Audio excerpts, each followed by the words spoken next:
ये कैसी माया है? तुम तो हर बार पहले से बड़ी हो जाती हो। हे राजन, मैं तुम्हारी शरण में हूँ।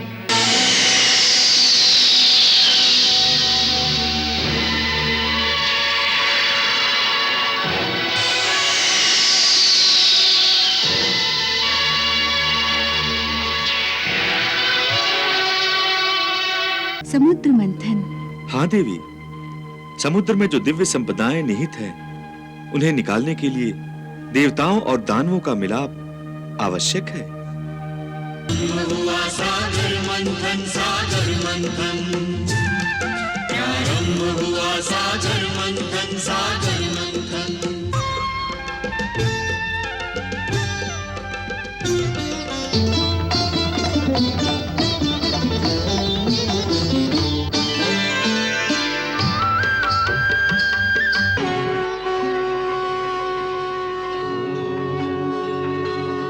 ऋषिगणों, आदिकाल में जब ब्रह्मांड का निर्माण तक नहीं हुआ था, परमेश्वर एक दिव्य प्रकाश के रूप में सर्वव्याप्त थे। हर ओर ओंकार का नाम था।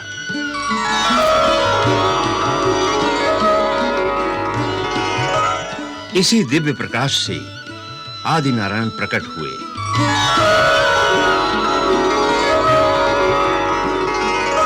और जब उनके मन में सृष्टि की रचना की इच्छा हुई, तो सबसे पहले उन्होंने अपने वाम भाग से आदि शक्ति को प्रकट किया।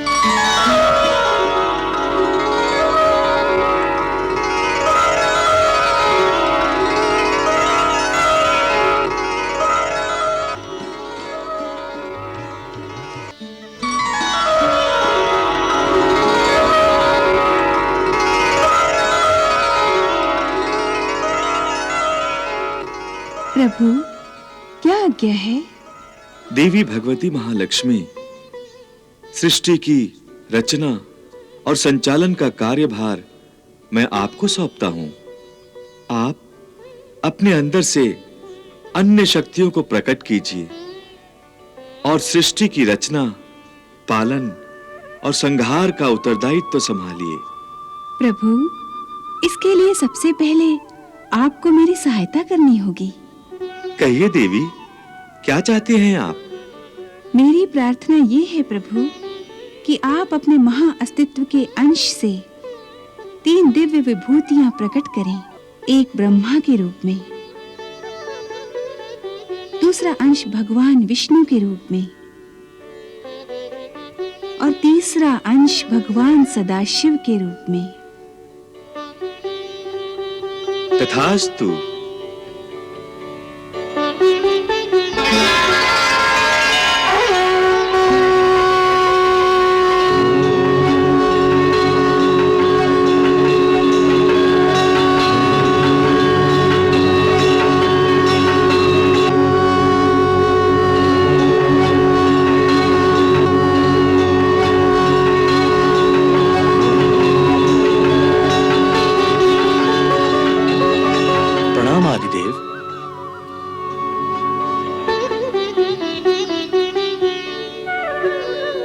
प्रणाम आदिशक्ति।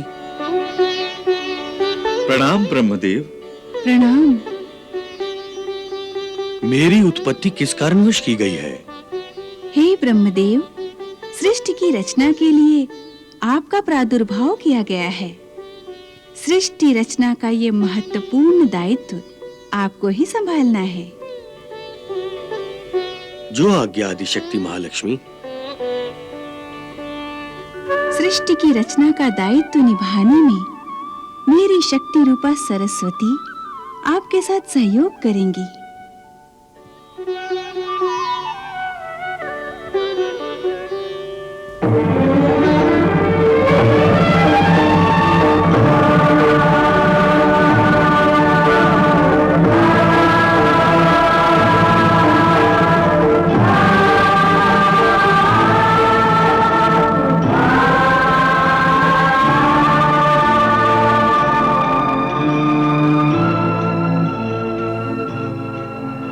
प्रणाम आदिदेव। प्रणाम देवी। प्रणाम आदिशक्ति माता।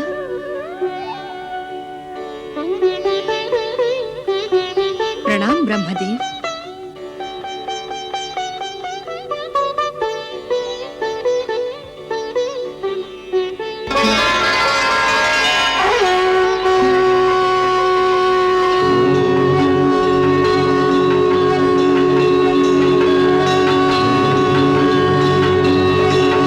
प्रणाम आदिदेव भगवान श्री नारायण।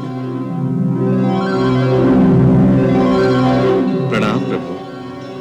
प्रणाम आदिशक्ति महामाया। प्रणाम भगवान। मेरा स्मरण किस लिए किया गया है? हे भगवान विष्णु, प्रभु आदि नारायण ने आपकी उत्पत्ति सृष्टि के संरक्षण तथा पालन के लिए की है। ये कार्यभार आप संभालेंगे। आपका निवास क्षीर सागर में शेषनाग की शैया पर होगा। जब जब सृष्टि में धर्म का लोभ तथा अधर्म का साम्राज्य होगा, तब तब भीषण भीषण अवतार धारण करके धर्म का संरक्षण और अधर्मियों का विनाश करेंगे। जैसी आदिदेव की इच्छा।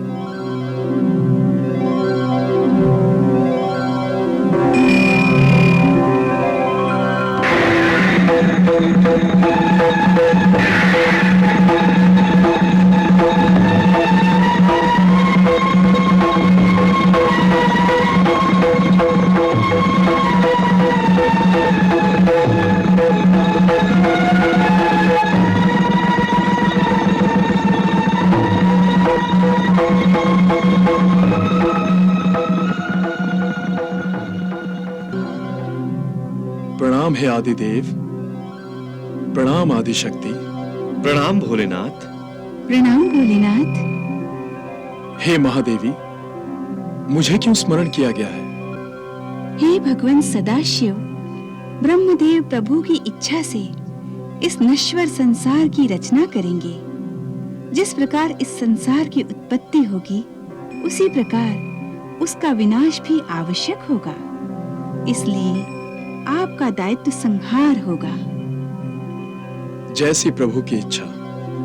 आपके इस दायित्व में मेरी शक्ति रूपा देवी पार्वती हाथ बटाएंगी और आप ही के साथ कैलाश पर्वत पर शिवलोक में रहेंगी।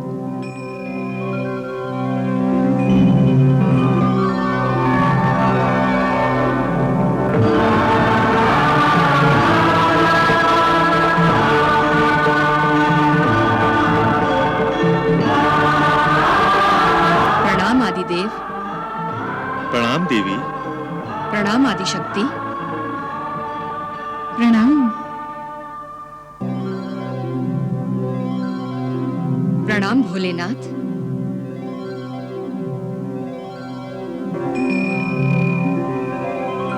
और हमारा विष्णु रूप क्या अकेला ही रहेगा देवी?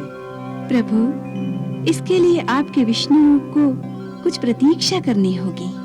कब तक प्रतीक्षा करनी होगी देवी? ब्रह्मा जी के द्वारा देवताओं और असुरों की सृष्टि होगी। तब देवता स्वर्ग के स्वामी होंगे और असुर लोग पाताल लोक पर राज करेंगे। परंतु दोनों में कभी मित्रता नहीं रहेगी। एक दूसरे का अधिकार छीनने के लिए आपस में सदा लड़ते रहेंगे। इस बार बार के देवासुर संग्राम के कारण सृष्टि के कल्याण में विघ्न पड़ जाएगा। तब मेरी प्रेरणा से देवता और असुर मिलकर समुद्र मंथन करेंगे। तो उस समय मैं सागर कन्या लक्ष्मी के रूप में अवतार लूंगी और आपके विष्णु रूप की सेवा करूंगी। तब ब्रह्मा जी ने आदिशक्ति की सहायता से सृष्टि का निर्माण कार्य आरंभ किया। धरती, आकाश, मानव दानव, पशु पक्षी, पेड़ पौधे इत्यादि की रचना की। धरती का उद्धार करने के लिए प्रभु ने वराह रूप धारण किया था।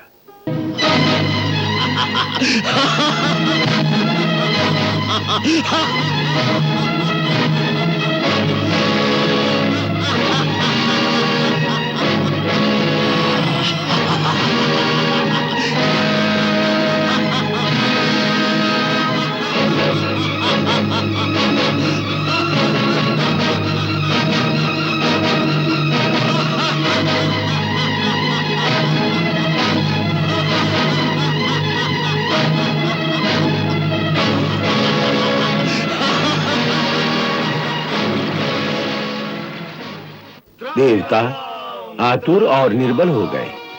तब उन्होंने भगवान के सामने पुकार की।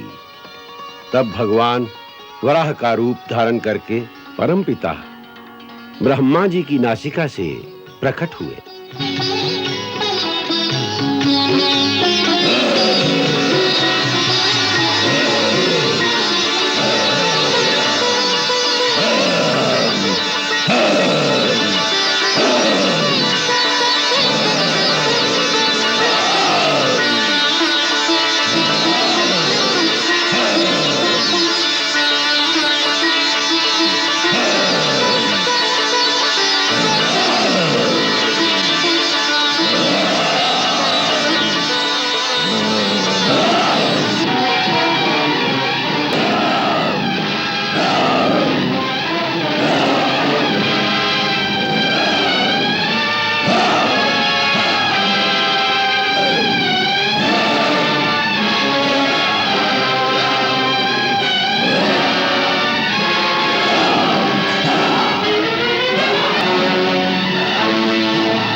चाक्षुष मनवंतर के अंत में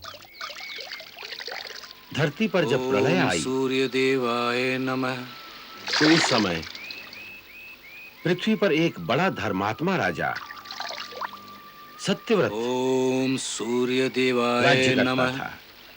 राजा राजा राजा राजा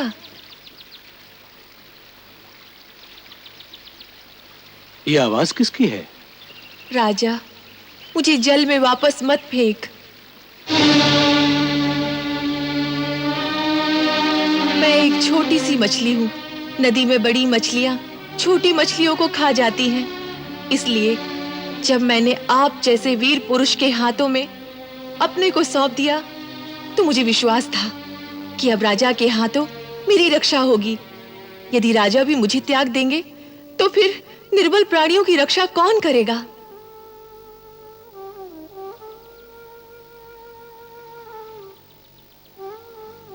तुम चिंता ना करो मत से, अब तुम्हें कोई भय नहीं। तुम हमारे राजमहल में रहोगी। वहां मेरे लिए स्थान होगा? स्थान? राजा सत्यव्रत के राजमहल में तुम जैसे क्षुद्र जीव के लिए स्थान की बात करती हो? वहां तो एक नगर समा सकता है। शायद तुमने कभी राजमहल देखा ही नहीं। चलो, आज हमारे राजमहल को भी देख लो। चलो।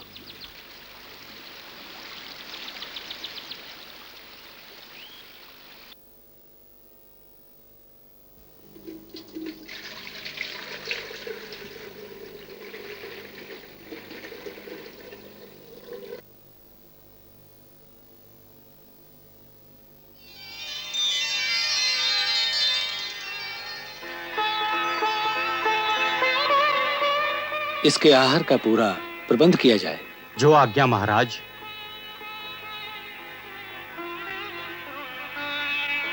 अब तुम यहां आनंद से रह सकती हो।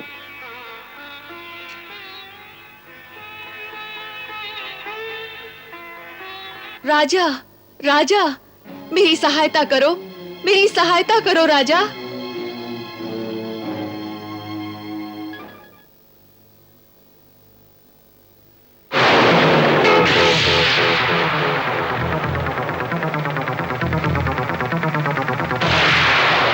बड़ी अद्भुत बात है, तुम तो बर्तन जितनी बड़ी हो गई हो। राजा, मुझे कोई बड़ा स्थल दो ना। अच्छी बात है। प्रहरी, इन्हें किसी बड़े बर्तन में रख दो। जो आज्ञा महाराज।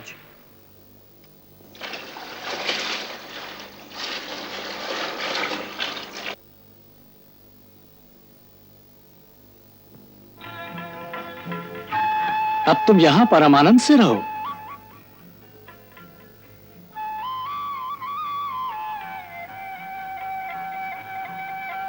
राजा, राजा,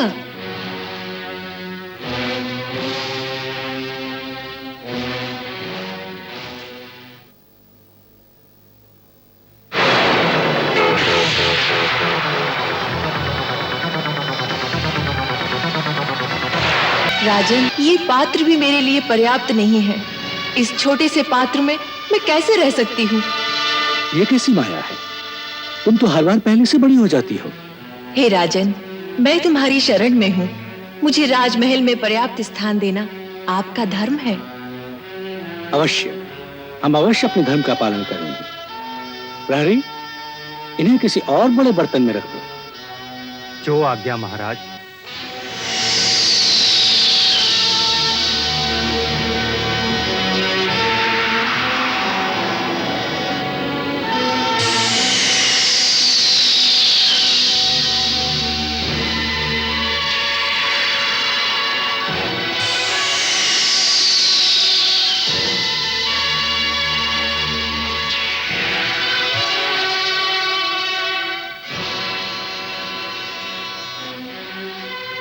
देखो राजन, ये पात्र भी मेरे लिए पर्याप्त नहीं है। आप कोई अलौकिक जीव हैं। इतनी शीघ्रता से बढ़ती ही चली जा रही हैं। राजन, ये तो मेरा स्वभाव है। बढ़ने पर आती हूँ तो रुकती ही नहीं। परंतु आप क्यों चिंता करते हैं? आपका राजमहल तो बहुत बड़ा है ना? बड़ा था, परंतु आपने उसे छोटा कर दिया है। मैं समझ गया कि मैंने आपको क्षुद्र जीव कहा था। सो आपने मेरे अहंकार को तोड़ने के लिए ये लीला रची है। अवश्य आप कोई दिव्य आत्मा है। हे मत्सराज, आपने हमें जो शिक्षा दी है उसके लिए मैं आपका धन्यवाद करता हूं। अब मुझे अपने इस राजमहल का कोई दम नहीं रहा। चलिए, मैं आपको एक विशाल नदी में पहुंचा आता हूं। अच्छी बात है राजन, वही मेरे लिए उचित होगा।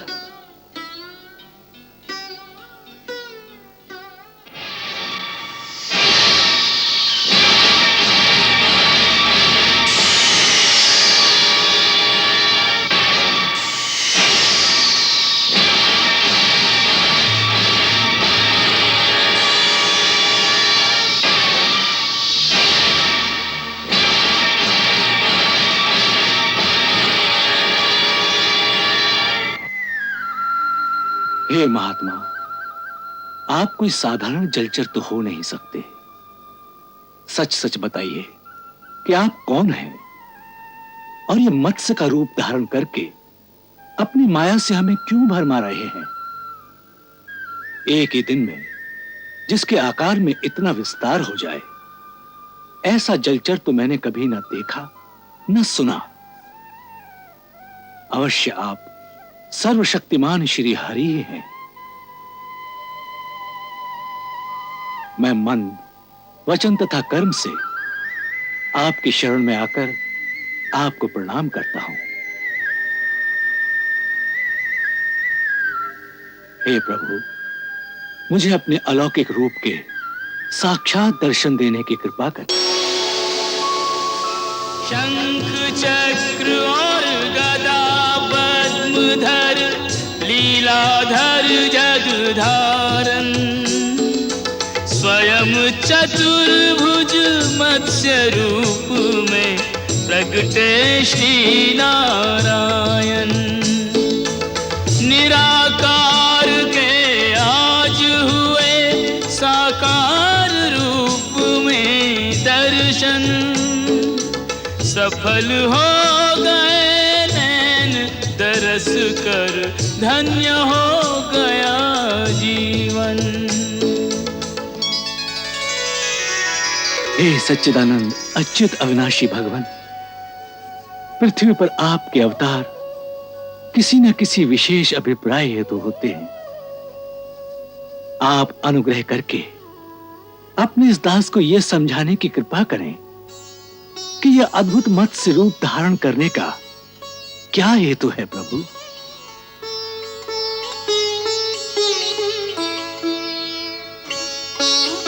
सत्यव्रत, आज से 7वें दिन भूलोक आदि तीनों लोक प्रलय के समुद्र में डूब जाएंगे। उस समय जब तीनों लोक प्रलय काल की जलराशि में डूबने लगेंगे, तब मेरी प्रेरणा से तुम्हारे पास एक बहुत बड़ी नौका आएगी। उस समय तुम समस्त प्राणियों के सूक्ष्म शरीरों को लेकर सप्तऋषियों के साथ उस नौका पर चढ़ जाना और समस्त धान्य तथा औषधियों के बीजों और भी छोटे बड़े अन्य प्रकार के बीजों को साथ रख लेना। जब प्रचंड आंधी के कारण नाव डगमगाने लगेगी, तब मैं इसी रूप में वहां आऊंगा और तुम लोग वासुकी नाग के द्वारा उस नाव को मेरे सींग से बांध देना। सत्यव्रत, इसके बाद जब तक ब्रह्मा जी की रात रहेगी, तब तक मैं ऋषियों के साथ तुम्हें उस नाव में बैठाकर उसे खींचता हुआ समुद्र में विचरण करूंगा। उस समय जब तुम प्रश्न करोगे, तब मैं तुम्हें उपदेश दूंगा।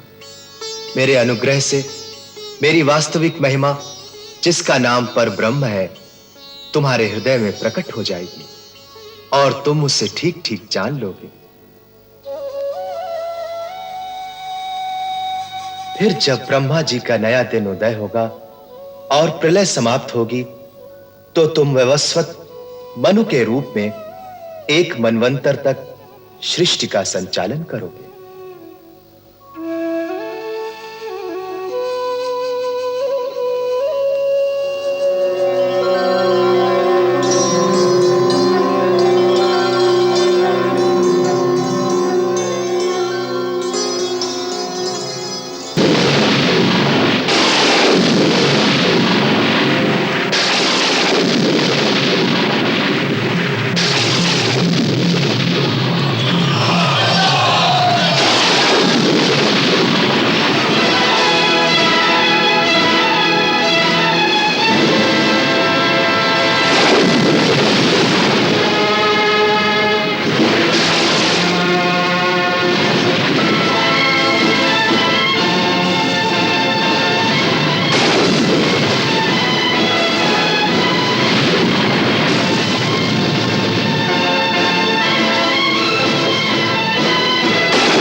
हे सप्तऋषियों, वेद वेदांग के अतिरिक्त मेरे साथ मानव सभ्यता के बीज हैं।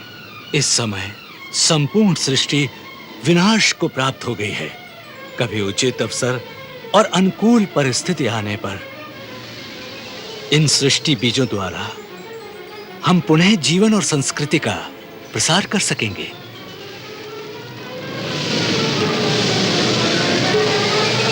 आपका कहना सत्य है महाराज। अब आप सभी लोग निश्चिंत होकर भगवान श्री विष्णु का स्मरण कीजिए। वह शीघ्र ही हमारी सहायता करेंगे, ऐसा मेरा विश्वास है।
प्रलय की आंधी शांत हुई और नौका लगी किनारे।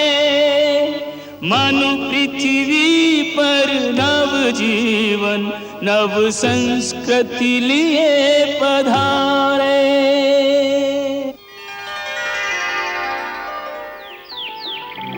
भगवती महालक्ष्मी माता ने देवासुर संग्राम की जो भविष्यवाणी की थी वो सच हो गई। देवता और असुरों में बार-बार भीषण युद्ध होने लगे।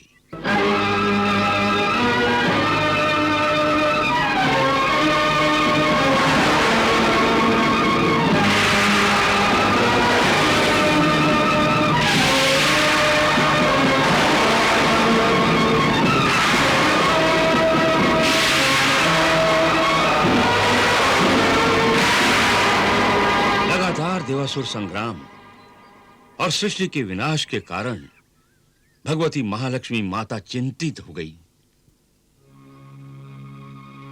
क्या बात है देवी, आप चिंतित दिखाई दे रही हैं? प्रभु, आप तो जानते ही हैं कि कितना भीषण देवासुर संग्राम हो रहा है। मैं इन देवताओं और दानवों दोनों की आत्मा हूँ। मैंने ये कभी नहीं चाहा था कि ये विनाश के रास्ते पर आगे बढ़ें। हाँ देवी, जब संतान ही आपस में लड़ बैठते हैं तो माता चैन से कैसे बैठ सकती है? एक ऐसा उपाय सोच रही हूँ जिससे न केवल देवताओं और दानवों का भला हो बल्कि सारे संसार का कल्याण भी होगा। ऐसा क्या उपाय है आपके मन में देवी? समुद्र मंथन। हाँ देवी, समुद्र में जो दिव्य संपदाएं निहित हैं उन्हें निकालने के लिए देवताओं और दानवों का मिलाप आवश्यक है।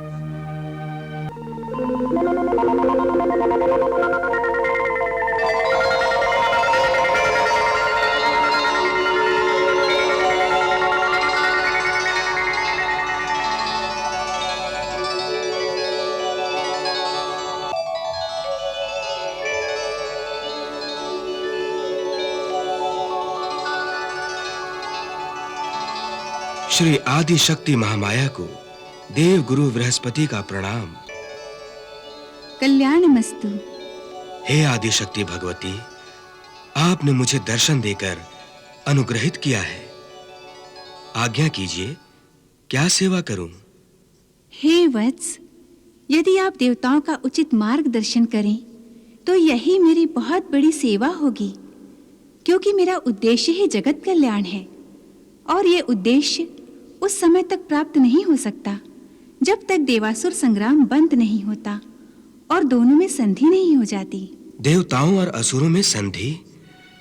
हे आदि शक्ति महामाया, प्रकाश और अंधकार में संधि की संभावना कैसे हो सकती है? देवगुरु, आप तो ज्ञानी हैं, इसलिए आपका ये मानकर कि असुर नहीं मानेंगे प्रयास ही ना करना क्या उचित है? जैसी आपकी आज्ञा देवी। हे आदि शक्ति महालक्ष्मी माता, मैं तत्काल इस संबंध में देवताओं से बात करूंगा।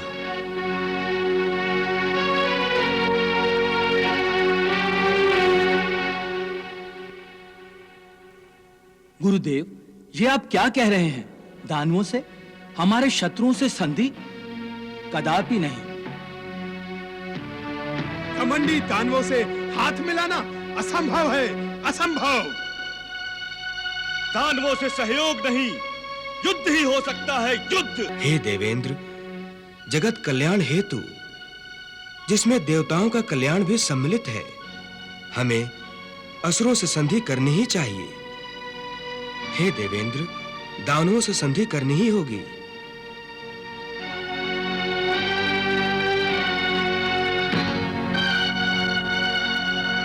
आप ठीक कह रहे हैं गुरुदेव, आपकी आज्ञा का पालन होगा।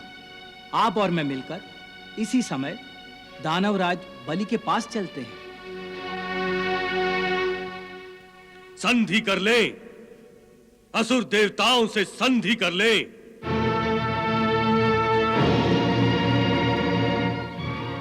अपने दुर्बल शत्रुओं को, जो असुरों के विरुद्ध युद्ध भूमि छोड़कर भाग खड़े हुए हैं, उन्हें अपनी बराबरी का दर्जा दे। नहीं गुरु बृहस्पति, यदि मैंने ये मूर्खता दिखाई तो असुर प्रजा मुझे अपना महाराज मानने से इनकार कर देगी। नहीं देवगुरु, देवताओं से संधि असंभव है। देवताओं और दानवों के मेल जोल को नए और शुभ पर्व का आरंभ होने से पहले ही अंत होने की संभावना दिखाई देने लगी थी। तब देव गुरु बृहस्पति के कहने पर यह तय हुआ कि असुरों के गुरु शुक्राचार्य जी से परामर्श किया जाए।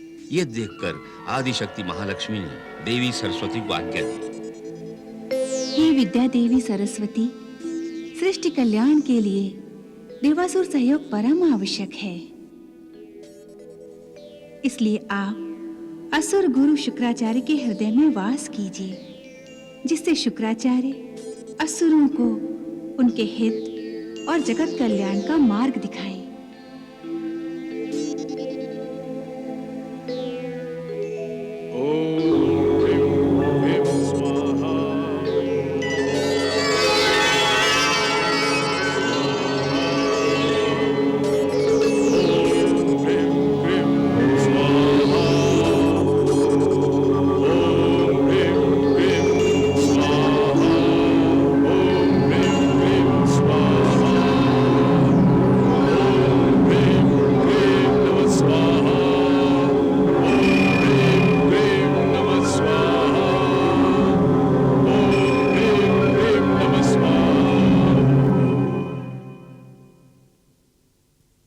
आइए।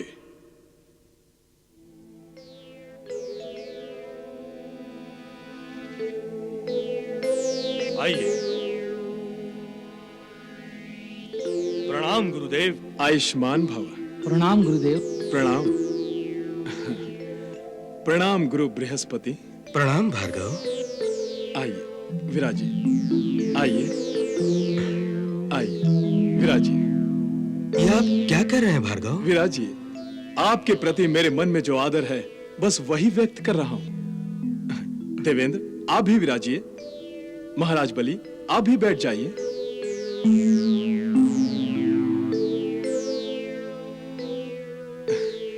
आज स्वर्ग पाताल पर उतर आया है। आपके आगमन से असुर लोग धन्य हो गया है गुरु श्रेष्ठ। असुर लोग तो उसी क्षण धन्य हो गया था भार्गव, जिस क्षण आपने असुरों का गुरुपद स्वीकार किया था। आपके ज्ञान और आप ही की सूझबूझ में असुरों का कल्याण निहित है। भार्गव, देवासुर संग्राम के बीच एक आप ही मेरी आशा का केंद्र मात्र रहे हैं। आज्ञा कीजिए गुरु बृहस्पति। आपकी किस इच्छा, किस आशा की पूर्ति कर सकता हूं। सारे असुर भी आपकी इच्छा का आदर करेंगे। क्यों महाराज बलि? क्षमा कीजिए गुरुदेव, आपकी आज्ञा का पालन हम असुरों का धर्म है, परंतु बात को पूरी तरह समझे बिना मुझे प्रतीत हो रहा है किसी दिव्य शक्ति की कृपा से मेरे मन से शंकाओं, आशंकाओं का नाश हो गया है। यही बात मेरे समझ में आ गई है कि सद्भावना ही सद्भावना को जन्म देती है। इसका प्रमाण सामने है। गुरु बृहस्पति और देवेंद्र कोई सद्भावना लेकर ही पधारे हैं। गुरु श्रेष्ठ, आप धन्य हैं। आपको अवश्य ही दिव्य ज्ञान हुआ है कि हम सद्भावना के अंतर्गत आपके पास आए हैं। हाँ भार्गव, जगत कल्याण के लिए हम समुद्र मंथन करना चाहते हैं, जिसके लिए असुरों और देवताओं का सहयोग आवश्यक है। इसी कारणवश हम देवासुर संधि का संदेश लेकर आए हैं। धन्य है आप देवगुरु, धन्य है आप। कैसा उचित, कैसा जगत कल्याणकारी प्रस्ताव लेकर आए हैं। समुद्र मंथन। जगत कल्याण के लिए हम कुछ भी कर सकते हैं। यदि महाराज बलि चाहें तो हमें इसी क्षण संधि करने में कोई आपत्ति नहीं है।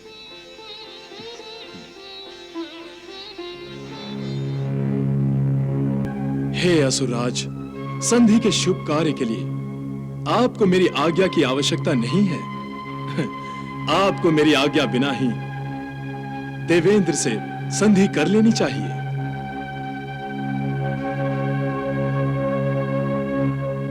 महाराज बलि,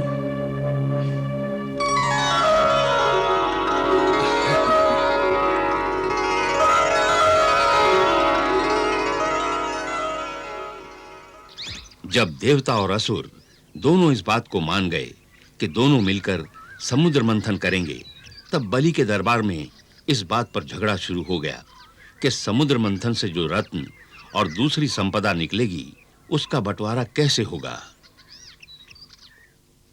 गुरुदेव शुक्राचार्य की प्रेरणा से हमने समुद्र मंथन के लिए हाँ अवश्य की है, परंतु उसका यह अर्थ नहीं है कि हम देवताओं की हर उचित अनुचित बात पर दास दासियों की भांति सिर हिलाएंगे।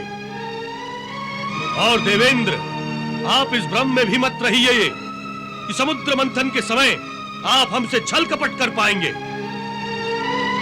समुद्र मंथन सहयोग का कार्य है, मिलजुल कर करना पड़ता है। इसमें छल कपट का क्या काम? छल कपट से केवल युद्ध ही किए जाते हैं, जिसका हम दोनों त्याग कर चुके हैं। देवगुरु, हम युद्ध का त्याग अवश्य कर चुके हैं, परंतु हम असुर ने अपने हित का त्याग नहीं किया है। महाराज बलि, असुरों के हित की सुरक्षा और संरक्षण का दायित्व मेरे सिर है, इसलिए आपको चिंता नहीं करनी चाहिए। देवताओं का कोई भरोसा नहीं है गुरुदेव। समुद्र मंथन से निकलने वाली दिव्य संपदा को देखकर इनका मन ललचा गया, तो इसलिए इसी समय यह तय कर लीजिए कि संपदा का बंटवारा कैसे होगा। महाराज बलि, आपको चिंता करने की कोई आवश्यकता नहीं है। समुद्र मंथन से जो भी रत्न निकलेंगे, उन्हें एक एक करके आपस में बांट लिया जाएगा। आधी संपदा हमारी और आधी देवताओं की। यह ठीक है। इस प्रकार हर रत्न पर झगड़ने की कोई संभावना नहीं होगी।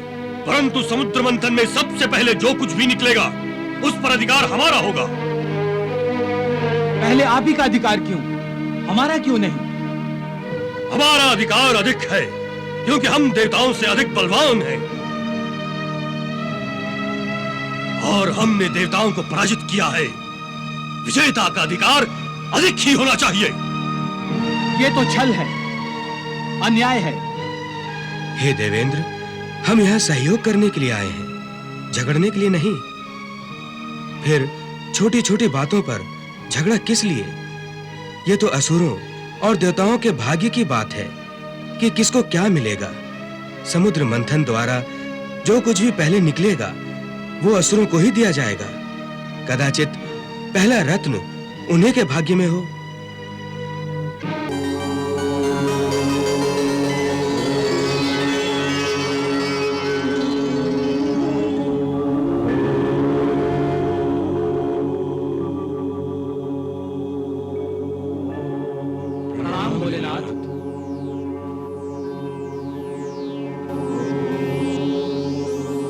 कल्याणमस्तु।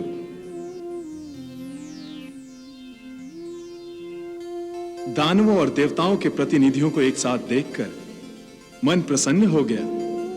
ये एकता अवश्य जगत कल्याण ही करेगी। हे प्रभु, हम जगत कल्याण कार्य हेतु ही आपस में मिलकर आपके पास आए हैं। बड़ी ही अच्छी बात है। हे भोलेनाथ, भगवान शिव शंकर, हम समुद्र मंथन करना चाहते हैं। जगत कल्याण हेतु यह शुभ कार्य तो अति शीघ्र ही होना चाहिए। परंतु समुद्र मंथन के शुभारंभ में एक समस्या बाधा डाल रही है प्रभु।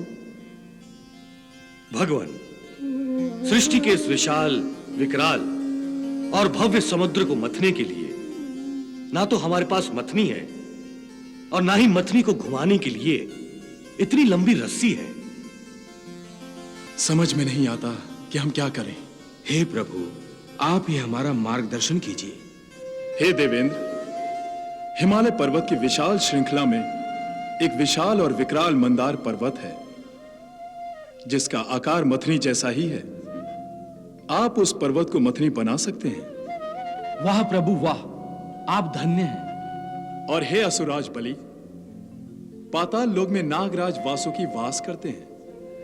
आप उनकी सेवा को काम में लेकर उनसे रस्सी का काम ले सकते हैं। हे प्रभु, आपका इतना संकेत ही बहुत है। बस आप इतना ही आशीर्वाद दीजिए कि हम मंदार पर्वत और नागराज वासुकी को मना लें और जगत कल्याण के लिए समुद्र मंथन को सफल बना सकें। तथास्तु। मंदराचल की बनी मथानी, वासुकी नाग की नेति बनाई, सागर मंथन में नारायण देवगणों को हुए सहाय।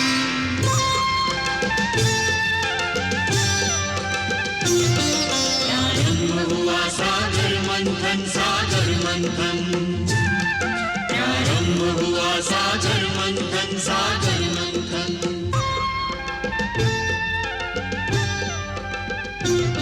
सागर मंथन, सागर मंथन, सागर मंथन। दुर्लभ निधियों के हेतु करे सागर मंथन। मीठा अमृत गर्भ में लेकर बैठा सागर खारा, अमृत अनुसंधान चल रहा देवासुर के द्वारा। अमृत के लिए सागर मंथन, सागर मंथन। रत्नों के लिए सागर मंथन, सागर मंथन।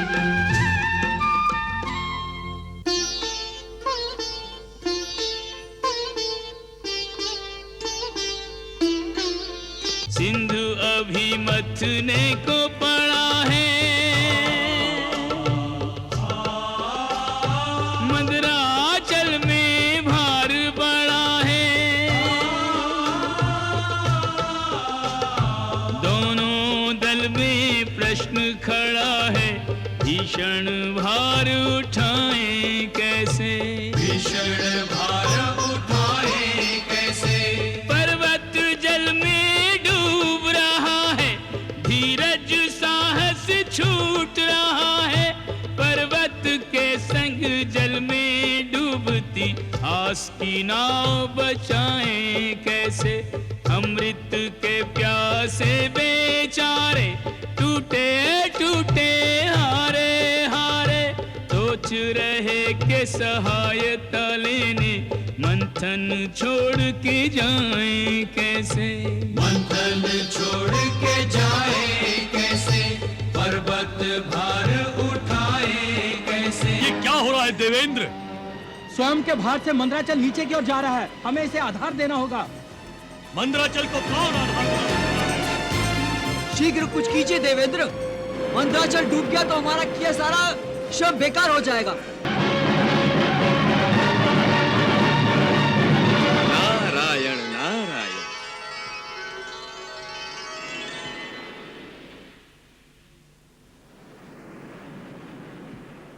हे देवगुरु, इस समय आप आदि शक्ति की शरण में जाइए, वही आपकी सहायता कर सकती हैं। जो आज्ञा महर्षि। हे आदिशक्ति, हे महामाया, आप ही की प्रेरणा से समुद्र मंथन आरंभ हुआ है। अब इस शुभ कार्य को रुकने मत दीजिए। हे माता, इस आपात स्थिति में आप ही का सहारा है। चिंता मत करो वत्स।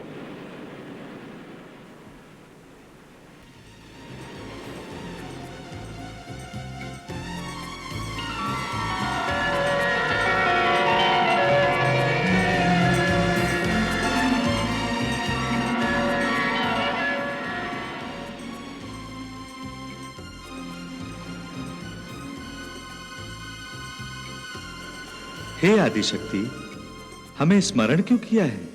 विष्णुदेव, आप अपना कश्यप अवतार लीजिए और मंद्राचल को सहारा दीजिए। जैसी आपकी इच्छा देवी।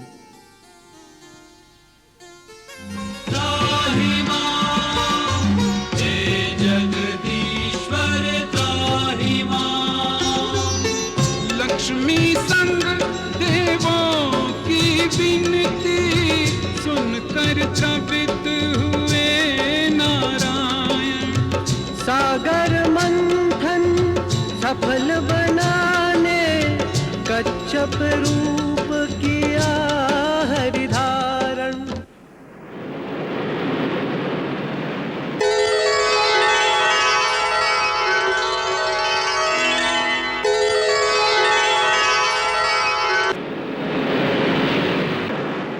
मंदराचल सा भारी पर्वत अपनी पीठ पे धारा, नाथ कृपा कर देवासुर का बिगड़ा काज संवारा।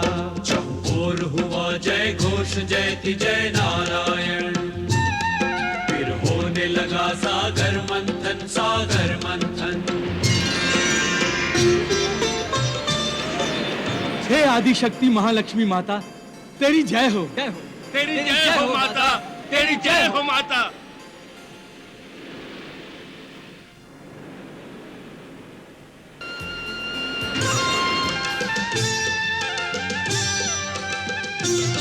प्रारंभ हुआ सागर मंथन सागर मंथन।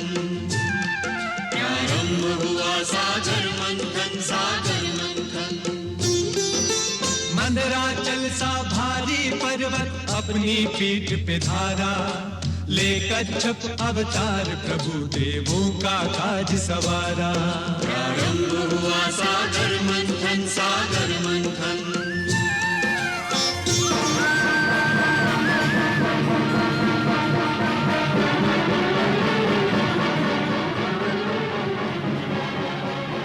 सिंधु से निकला तीव्र हलाहल, तीनों आलोक में मच गई हलचल। चारों ओर धुएं के बादल बन के प्रलय मंडराने लगे हैं। बन के प्रलय मंडराने लगे हैं। हे दैत्यराज, संधि के अनुसार समुद्र से निकली पहली वस्तु आपकी है। ये आपकी है। इसे जितना ले जा सकते हैं ले जाइए। इसे हाथ मत लगाना बलि। ये कालकूट विष है, इसकी गर्मी से सारी सृष्टि जल जाएगी। तो इसे रोकिए गुरुदेव।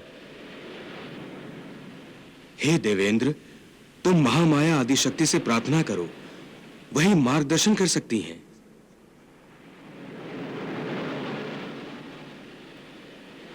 वत्स, इस विष से यदि कोई आपकी रक्षा कर सकता है तो वो भोलेनाथ महादेव शिव शंकर ही हैं। उनकी शरण में जाइए देवेंद्र। हे भोलेनाथ, हे महादेव, हे शूलपाणी, इस विष से त्रिलोक की रक्षा कीजिए प्रभु। रक्षा कीजिए प्रभु। महादेव रक्षा कीजिए महादेव। हे शूलपाणी, हमारी रक्षा कीजिए, हमारी रक्षा कीजिए प्रभु।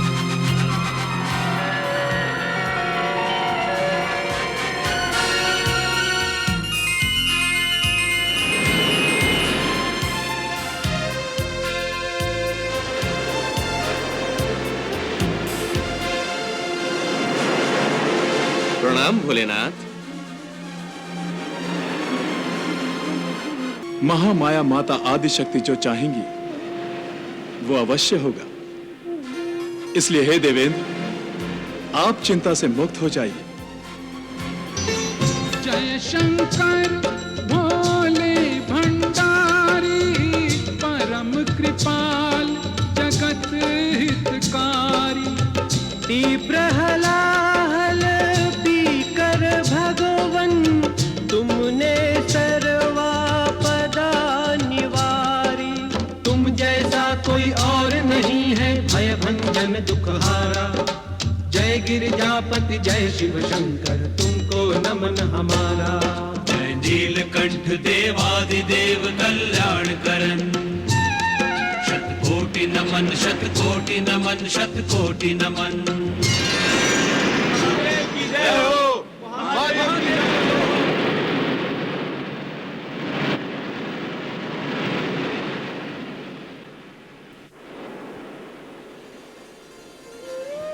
हे देवाधिदेव, हलाहल पीने के कारण आपका कंठ नीला हो गया है। इस नीले कंठ के कारण आप सदा नीलकंठ के नाम से पूजे जाएंगे।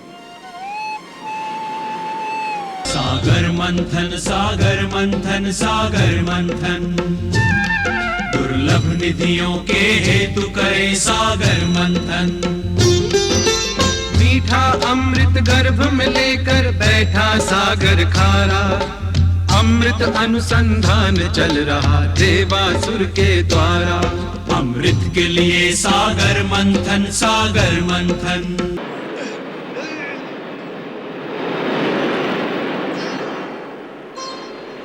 प्रकट हुआ उच्चैः श्रवा, अशोका सरताज।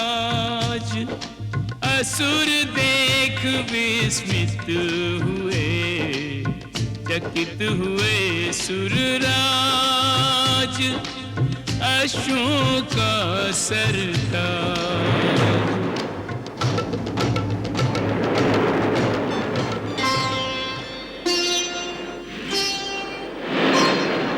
सागर ने हस्ती दिया, ऐरावत शुभ नाम। शुभ्र ज्योत्सना युक्त तन, गजाधीश गुणधाम। ऐरावत शुभ नाम। ऐरावत, आपकी सवारी के लिए बहुत उपयुक्त रहेगा दैत्यराज। हाँ, मेरा मन भी यही कह रहा है। इस ऐरावत पर बैठकर जब मैं सेना का संचालन करूंगा तो शत्रु की आंख इसकी चमक से चौंधिया जाएगी। निस्संदेह देवेंद्र, ऐरावत को आप ही ले लीजिएगा।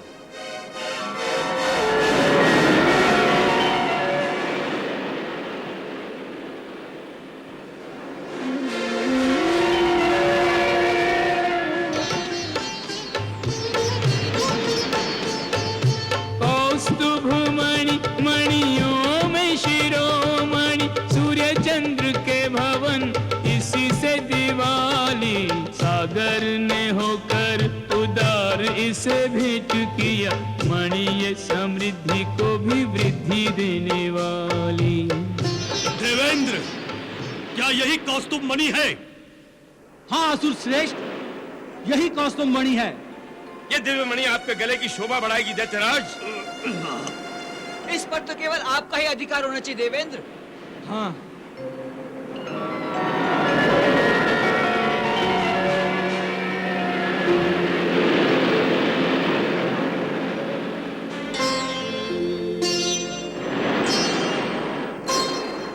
पूजनीय पावन प्रमुख, कामधेनु शुभ नाम। दर्शन कर मन चाहता, कर ले इसे प्रणाम। कामधेनु शुभ नाम।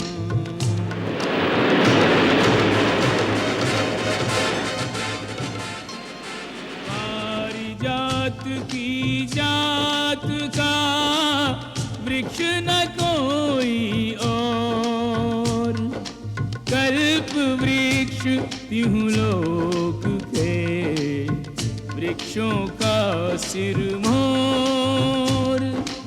वृक्षों का सिरमोर।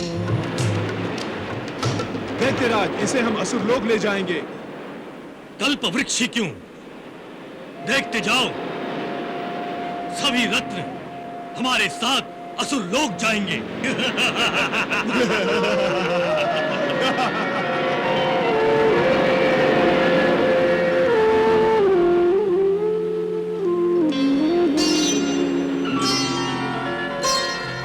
रत्नाकर में भी नहीं चिंतामणि का ढेर, चिंतामणि की चाह में रहत उदास कुबेर, रहत उदास कुबेर।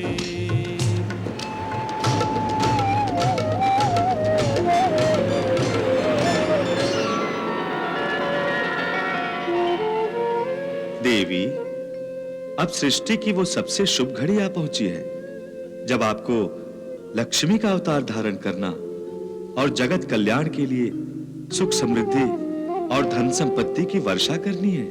तो फिर आज्ञा दीजिए प्रभु, मेरे अंश अवतार का शुभारंभ कैसे करूं? आप देवी लक्ष्मी को अपने हृदय से प्रकट कीजिए। जो आज्ञा प्रभु।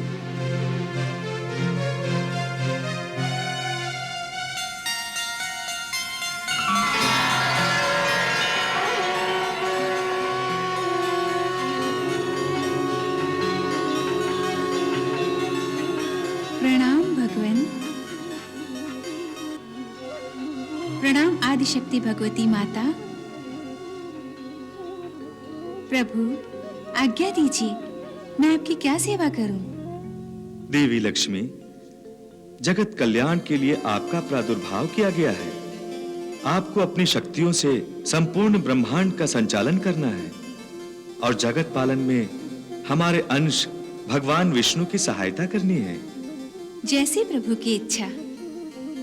समस्त प्राणी आपकी ही कृपा पाकर अपनी दरिद्रता और दीनता दूर करेंगे। जो आपकी भक्ति सच्चे भाव और मन से करेगा, उसे दरिद्रता और दीनता का मुख कभी नहीं देखना होगा। हे देवी लक्ष्मी, संसार में आपके भक्तों की संख्या अनगिनत होगी। हर युग में कोटि कोटि श्रद्धालु आपकी पूजा करेंगे। आपको समुद्र मंथन द्वारा सागर से प्रकट होना है, इसलिए आपको सागर कन्या भी कहा जाएगा। तो हे सागर कन्या, जाइए और समुद्र में से प्रकट होकर अपना दायित्व और धर्म निभाइए। जैसी प्रभु की इच्छा। प्रणाम।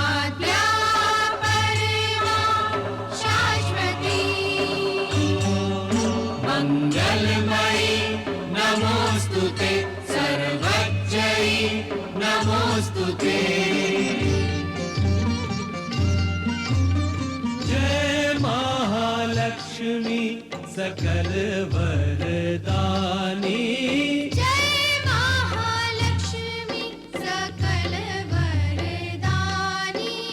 जगन्मात्री जय हो, जगन्धात्री जय हो। जय हे श्री कमला कल्याणी। जय महालक्ष्मी सकल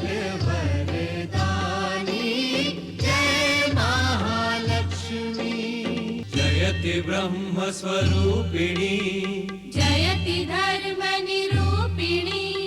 जय सुरेश्वरी त्रिभुवनेश्वरी परम तत्व विचारिणी जय महालक्ष्मी सकल वरदानी जय महालक्ष्मी।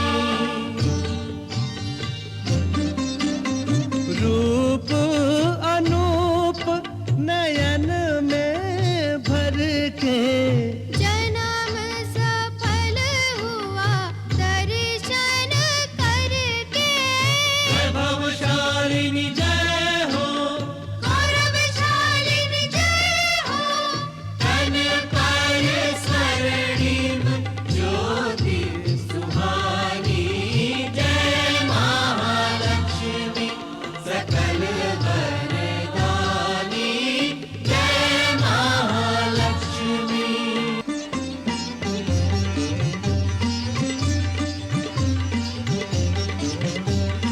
जय महालक्ष्मी जय महामाया सिंधु दुलारी जय महालक्ष्मी जय महामाया सिंधु दुलारी मंगल मूर्ति कामना मूर्ति जन मन हारी मंगल मूर्ति कामना मूर्ति जन मन हारी अपूर्वा अद्वितीया तुम रूपे भुवन मोहिनी सर्वांग सुंदरी देवी जयति सर्वत्र वांछिता।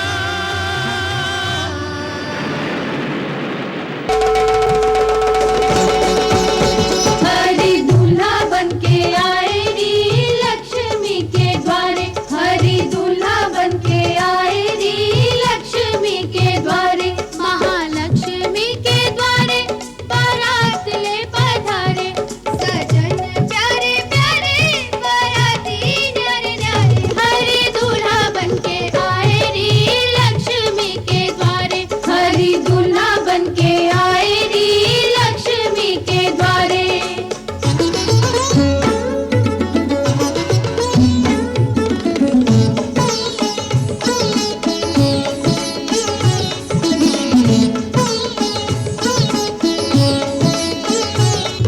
सहस्त्र इनके शीश हैं सहस्त्र पांव हाथ हैं सहस्त्र पाँव हाथ हैं इन्हीं हरि की प्राप्ति को अधीर लक्ष्मी मात है अधीर लक्ष्मी मात है बारात में भवानी संग पधारे भोलेनाथ हमारे हैं भोलेनाथ है ये देखो ब्रह्मा विष्णु और महेश साथ साथ ये हैं तीनों साथ साथ है दर्शन जो कर ले एक झलक में वो सर्वस हारे हरि दूल्हा बनके आए री लक्ष्मी के द्वारे हरि दूल्हा बनके आए री लक्ष्मी के द्वारे।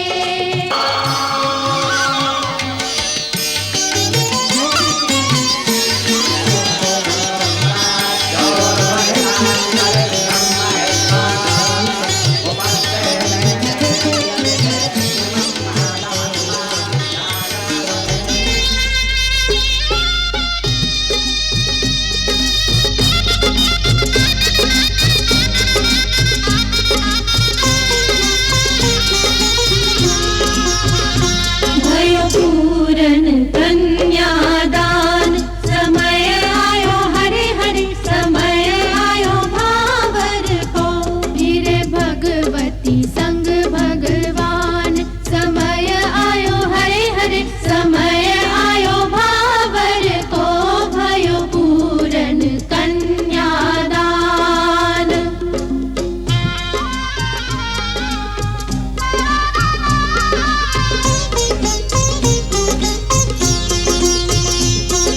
ब्रह्मा जी तो ब्याह पढ़ावे करके मंत्रोच्चार ब्रह्मा जी तो ब्याह पढ़ावे करके मंत्रोच्चार शिव गौरी कहे लक्ष्मी हरि को सुखी रहे संसार भाग बढ़ो हरे हरे भाग बढ़ो सागर को भयो पूरन कन्यादान।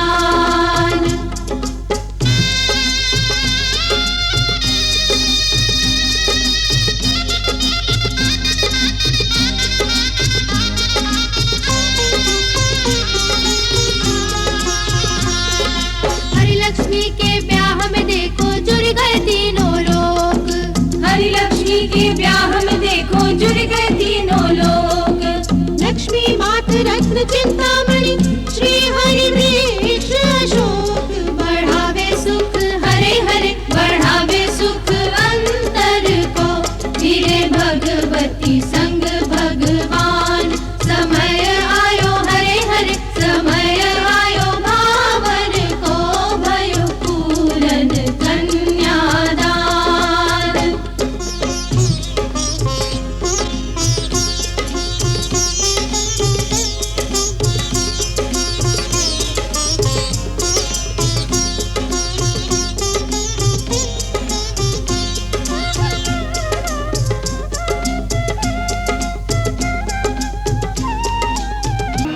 हुआ सागर मंथन सागर मंथन। प्रारंभ हुआ सागर मंथन सागर मंथन। अंत में स्वयं भगवान धन्वंतरी अमृत का कलश लेकर समुद्र से प्रकट हुए। अमृत का घट लेकर प्रगटे धन्वंतरि भगवान। अमृत को देखकर देवता और दानव दोनों उन पर झपट पड़े। धन्वंतरी ने देवताओं के लिए अमृत को बचाने की बहुत कोशिश की, परंतु असुर बहुत बलवान थे। वो उनसे अमृत छीन कर ले गए।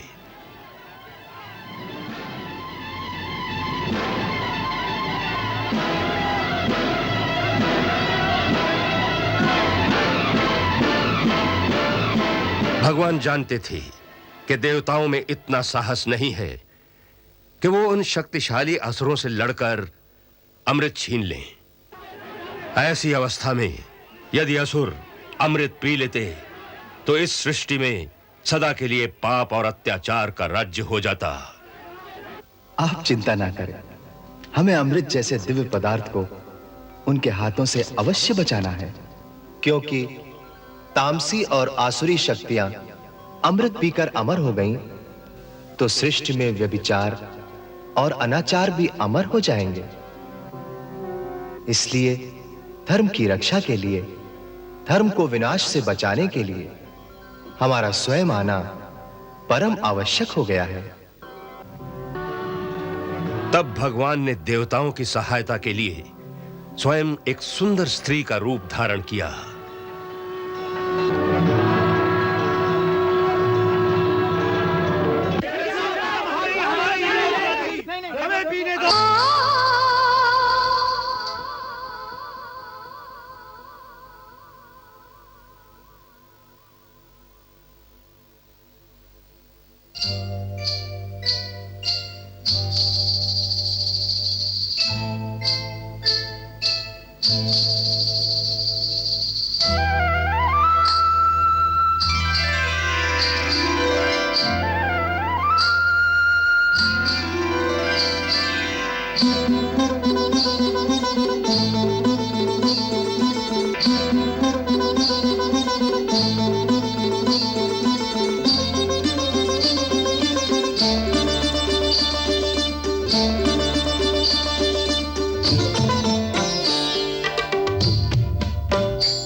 आप लोग कौन हैं?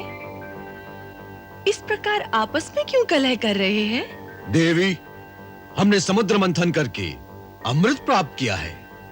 अच्छा, अमृत की प्राप्ति के लिए हम सबने परिश्रम किया था, परंतु इन असुरों ने हमारे भाग का अमृत ही छीन लिया। जिसके पास शक्ति होगी वही तो छीन सकता है। परंतु शक्ति तो न्याय का तराजू नहीं होती। तो फिर शक्ति का क्या लाभ? शक्ति तो न्याय की रक्षा के लिए होती है। न्याय का मापदंड तो धर्म के द्वारा होता है। आप कौन से कुल के हैं? अवश्य ही कोई नीच कुल होगा जो न्याय और धर्म की इतनी भी व्याख्या नहीं जानते। परंतु हे सुंदरी, तुम कौन हो? मोहिनी। सत्य है, मनमोहिनी नहीं, जगमोहिनी। यही सत्य है, मैं ही जगमोहिनी हूँ। जगत के प्रत्येक प्राणी को मोहना ही मेरा काम है, तभी तो मोहिनी मेरा नाम है। स्वच्छंद हूँ, सभी स्थानों पर विचरती रहती हूँ, और जहाँ पर कहीं अच्छे लोगों की सभा चल रही हो, वहाँ अपने नृत्य और संगीत से उनकी सेवा भी करती हूँ, मनोरंजन भी करती हूँ, क्योंकि किसी के मन का मनोरंजन करना ही संसार में सबसे बड़ा पुण्य का काम है। यही सोचकर इतनी दूर से आपकी सभा देखकर आई थी, परंतु यहाँ तो कलह कलेश है, द्वेष है, अन्याय है। यहाँ मेरा मन नहीं लगेगा। अच्छा, हे मोहिनी, अगर हम ये कलह छोड़ दें और द्वेष मिटा दें, तो क्या तुम यहाँ रुकोगी और हम सबका मनोरंजन करोगी? बड़े चतुर हो। न्याय अन्याय की बात नहीं की। हम अन्याय भी नहीं करेंगे। परंतु इसका निर्णय कौन करेगा? तुम। हाँ, तुम। हम न्याय अन्याय, धर्म अधर्म का सारा निर्णय तुम पर छोड़ते हैं। प्रमाण? प्रमाण तो ये है, ये है अमृत कलश, जिसे चाहे पिला दो, जिसे चाहे प्यासा मार डालो।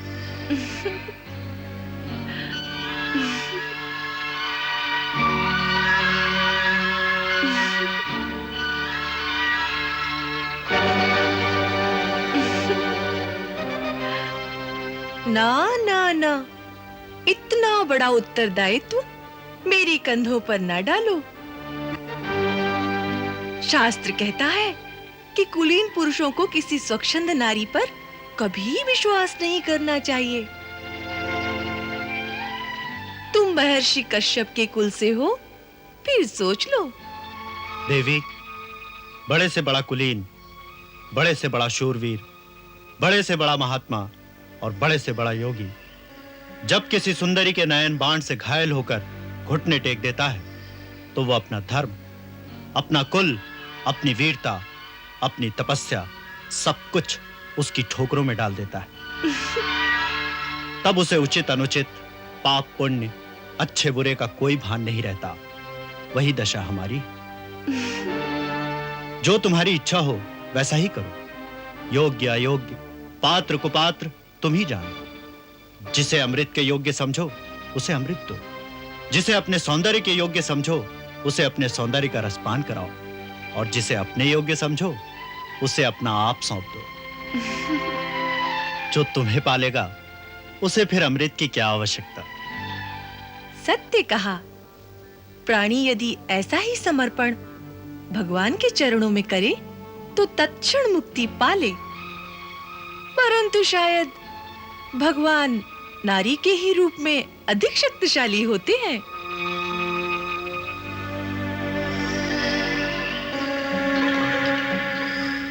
अच्छी बात है, अब मैं ही न्याय करूंगी।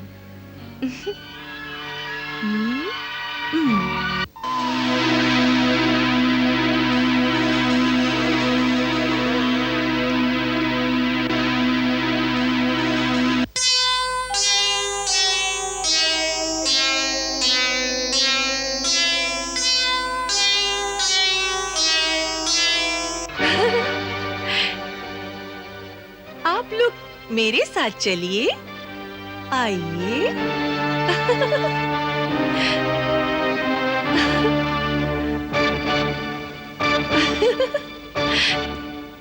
आइए, आइए ना। आइए, देवता इस ओर और दानव इस ओर विराजिए। विराजिए ना।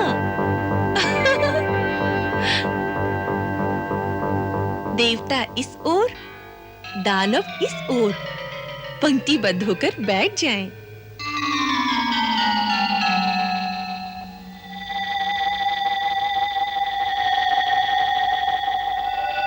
जैसा कि आपने स्वयं ही कहा है, अब मैं जिसे जिस योग्य समझूंगी उसी रस का पान उसे कराऊंगी।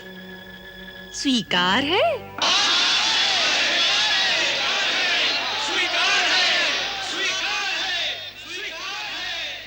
परंतु नृत्य के साथ। हाँ, नृत्य के साथ। अच्छा।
तोर श्वेत श्याम रत्नार, नयन तोरे श्वेत श्याम रत्नार। जियत मरत झुकी झुकी परत, जियत मरत झुकी झुकी परत। आज ही चितवत अखबार, नयन तोरे नयन तोरे। नयन मोरे श्वेत श्याम रत्नार, नयन मोरे श्वेत श्याम रत्नार।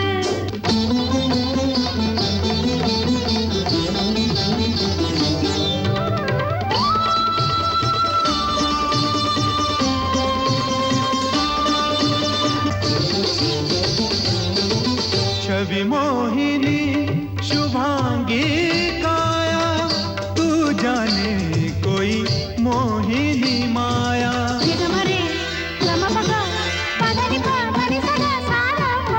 छवि मोहिनी शुभांगी काया, तू जाने कोई मोहिनी माया। तुम्हारे ही कारण ये रूप किया धारण, भेद तुम्हीं को समझ नहीं आया। तेरे मीठे बैन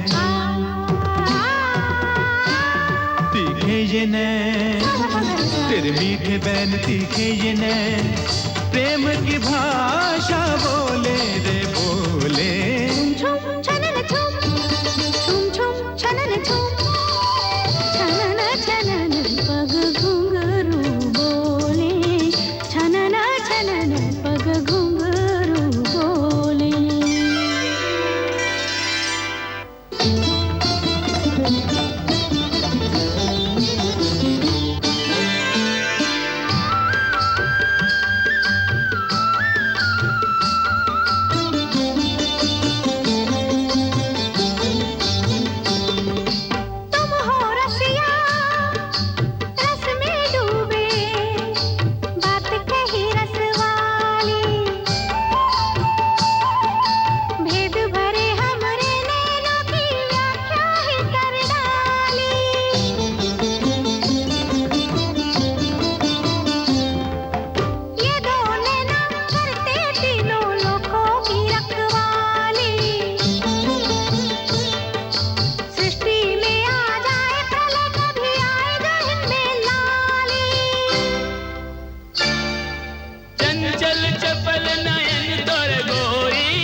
नयन तोरे नयन मोर श्वेत श्याम रत्नार नयन मोरे श्वेत श्याम रत्नार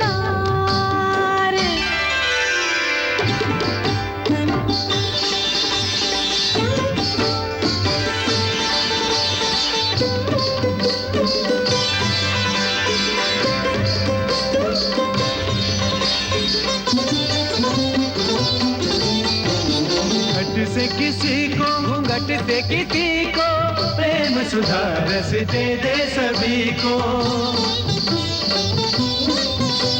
सुर भी प्यारे असुर भी प्यारे तुम भी हमारे वो भी हमारे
मोहिनी, ये तो दानव है।